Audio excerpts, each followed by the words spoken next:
সুপ্রিয় শিক্ষার্থীরা, আমি চলে আসলাম 2.2। এখানে 10 নম্বর থেকে শুরু। 10 নম্বর যে অঙ্কটি আছে সেখানে দেওয়া আছে এ এবং বি দুইটা সেট। এখানে শর্ত সাপেক্ষে অন্বয় নির্ণয় করতে হবে। ঠিক আছে, এখানে একটা শর্ত দেওয়া আছে যে x গ্রেটার দেন y। তাহলে আমার অন্বয়ের গঠন পদ্ধতিটা লিখব। তাহলে শর্ত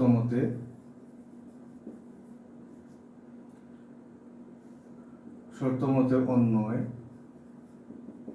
আর সমান আমার এই যে অন্বয় গঠন হয় সেখানে প্রথম হয় কি ক্রমজোড়, x y ক্রমজোড় তৈরি হয়। সাজ দ্যাট x এর মানটা প্রথম সেট থেকে আসবে, y এর মানটা দ্বিতীয় সেট থেকে আসবে, এবং এইখানে যে প্রশ্নের মধ্যে যে শর্তটা দেওয়া আছে x গ্রেটার দেন y, এই শর্ত সাপেক্ষে আমার এই হলো অন্বয়ের গঠন পদ্ধতি। সুতরাং এখানে এই যে গঠন পদ্ধতি লিখলাম আমি, ঠিক আছে, ক্রমজোড় তৈরি হবে। তো ক্রমজোড় কোথায় তৈরি হয়? আমার ক্রস গুণনে। সুতরাং a ক্রস b, ক্রস গুণন করব 3 4 ক্রস b হইল 2 4। এইখান থেকে আমার আসছে 3 2 3 4 4 2 4 4।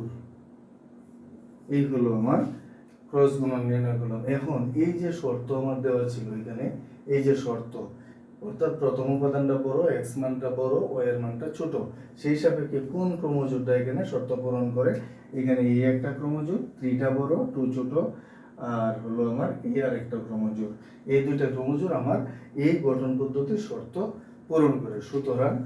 সুতরাং আমি যে আর ধরেছিলাম, আর সমান আমি কি পাচ্ছি 3 2, আর পাচ্ছি হলো 4 2। এটা হলো আমার এই অন্বয়ের শর্ত মতে যে অন্যটি চেয়েছে তা।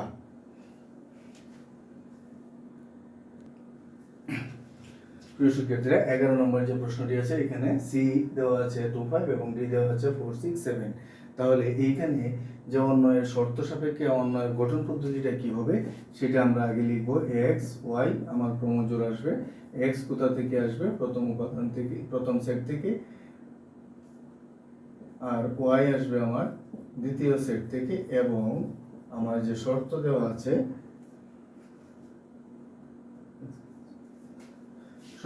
শর্তটা হলো x + 1 < y। এটা হলো আমার এই অন্বয়ের শর্ত। এই শর্তটি দেওয়া আছে। সুতরাং এই শর্ত সাপেক্ষে আমি যদি অন্যটি তৈরি করতে চাই তাহলে প্রথমেই আমাকে নির্ণয় করতে হবে c ক্রস d।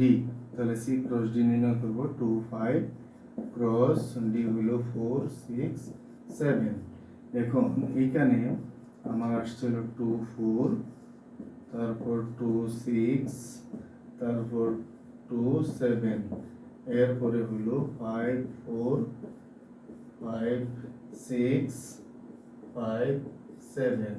এই ক্রমজোড়গুলোর মধ্যে এখন আমি এই শর্তটি কোনটা মানে, অর্থাৎ x এর সঙ্গে 1 যোগ করলেও y এর চেয়ে ছোট থাকবে। x এর সঙ্গে আমি যদি মনে মনে 1 যোগ করি, এরপরে y এর চেয়ে ছোট থাকবে। তার মানে এখানে 1 যোগ করলে 4 এর চেয়ে ছোটই থাকবে। তাহলে এইটার সঙ্গে 1 যোগ করলেও 6 এর চেয়ে ছোট থাকবে। এটার সঙ্গে 1 যোগ করলেও 2 এর সঙ্গে 1 যোগ করলে 3 যা 7 এর পক্ষে ছোট। এটাও হবে না, এটাও হবে না, এটাও হবে না। সুতরাং আর সমান আমার শর্ত মতে যে আর ওর গঠন লিখছিলাম সেখান থেকে আর পাচ্ছি আমি 2 4 2 6 আর হলো 2 7। এই হলো আমার এই এর শর্ত সাপেক্ষে যে অন্যটি চেয়েছিল সেই অন্যটি। আশা করি বুঝতে পেরেছো।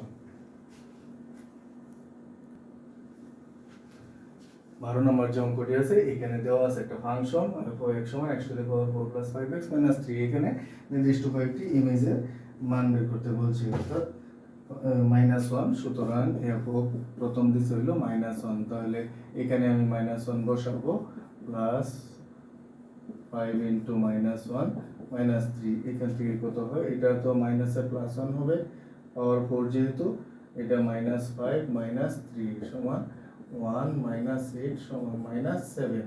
এই ছিল এটা। এরপরে আমাকে বলছে f2 নির্ণয় করতে। 2 এর প্রতিচ্ছবিটা আমার হচ্ছে 2⁴ + 5 * 2 - 3। তাহলে 2⁴ হলো 16 + 10 মাইনাস 3, 26 মাইনাস 3 সমান 23। এইগুলোর আরেকটি মান বলছে আমাকে বের করতে, দেখো হাফ অংশ না, অর্থাৎ হাফ দিলে কি হবে 1/2 তার পাওয়ার 4 প্লাস এখানে 5 ইন্টু 1/2 মাইনাস 3, তাহলে এখানে হচ্ছে 1/16 প্লাস 5/2 মাইনাস 3।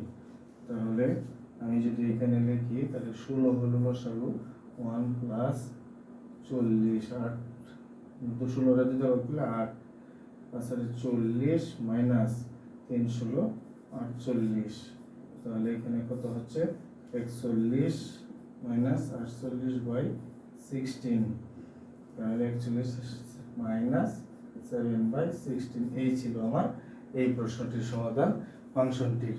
ঠিক আছে, আশা করি বুঝতে পেরেছো।